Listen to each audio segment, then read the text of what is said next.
70,000 साल से दाल रोटी खाई जा रही है, इस बात के सबूत मिले हैं। इराक की राजधानी बगदाद से करीब 804 किलोमीटर उत्तर की तरफ एक गुफा है जिसका नाम है सनीदार।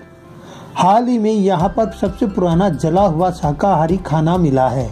जले हुए खाने में दाल रोटी के अंश मिले हैं। खाने का यह जीवाश्म 40 से 70,000 साल पुराना है। इस जले हुए खाने में कई तरह के बीज, जंगली दालें, जंगली सरसों, जंगली फलियां और जंगली घास का मिश्रण मिला है, जिसे देखकर वैज्ञानिकों ने संभावना जताई है कि इनसे दाल रोटी बनाई जाती रही होगी। माना जाता है कि किसी जमाने में सनीदार गुफाएं निएंडरथल मानवों की आधुनिक बस्ती हुआ करती थी, जबकि अब तक यह मान्यता थी कि उस समय के प्राचीन इंसान सिर्फ मांस खाते थे। लेकिन इस सबूत के मिलने से यह बात पुख्ता हो गई है कि उनके खान पान में विभिन्नताएं थी। वह हर तरह की चीज खाते थे। वैज्ञानिकों ने बगदाद के सनीदार गुफा और ग्रीस की फ्रांचटी गुफा से 9 सैंपल जमा किए। फिर उन्हें इलेक्ट्रॉन माइक्रोस्कोप के नीचे स्कैन किया। तब पता चला कि यहाँ पर दाल, बीज, सरसों, फलियां और खाने लायक जंगली घास मौजूद था। इसमें से 5 फ्रूट ग्रेन्स सनीदार से मिले। यूनिवर्सिटी ऑफ लिवरपूल में पोस्ट डॉक्टरल रिसर्च एसोसिएट केरन काबूक ने बताया कि यह स्टडी हाल ही में जर्नल एंटीक्विटी में प्रकाशित हुई है।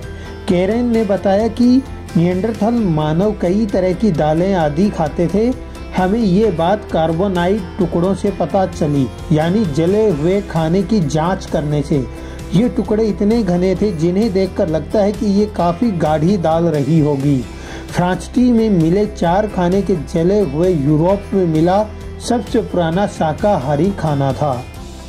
उनकी उम्र करीब 12 से 13,000 साल रही होगी। इन जले हुए खाने को देखकर फिलहाल यह पता किया जा रहा है कि निएंडरथल मानव खाना पकाते कैसे थे, उनकी कुकिंग ट्रिक क्या थी।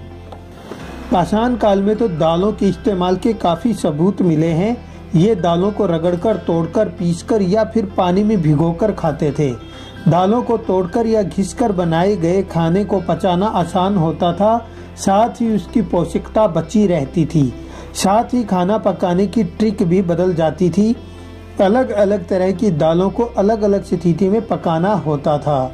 फ्रांचटी गुफा में मिली रोटियां बीजों को ग्राइंड करके निकाले गए आटे से बनी थी, यानी रोटियां सेकने का तरीका भी निएंडरथल मानवों को पता था। यानी मध्य और उत्तरी पैलियोलिथिक काल में खाना पकाने की अलग अलग पद्धतियां विकसित हो चुकी थी। केरन कहते हैं कि प्राचीन मानव खाने से तीखी चीजों को हटाते नहीं थे। निएंडरथल मानव बीजों के छिलकों को हटाते नहीं थे, वे उन्हें संभालते थे, या यूं कह लीजिए उन्हें शायद ये आता ना रहा हो। कुल मिलाकर यह खोज उन तथाकथित विद्वानों के मुंह पर एक तमाचा है जो भारत के अरबों साल के इतिहास पर बार बार उंगली उठाते हैं। जो लोग वेद और शास्त्र में वर्णित वस्तुओं पर उपहास उड़ाते हैं, उन लोगों को अब 70,000 साल पुराना शाकाहारी भोजन का वैज्ञानिक प्रमाण तो मिल चुका है।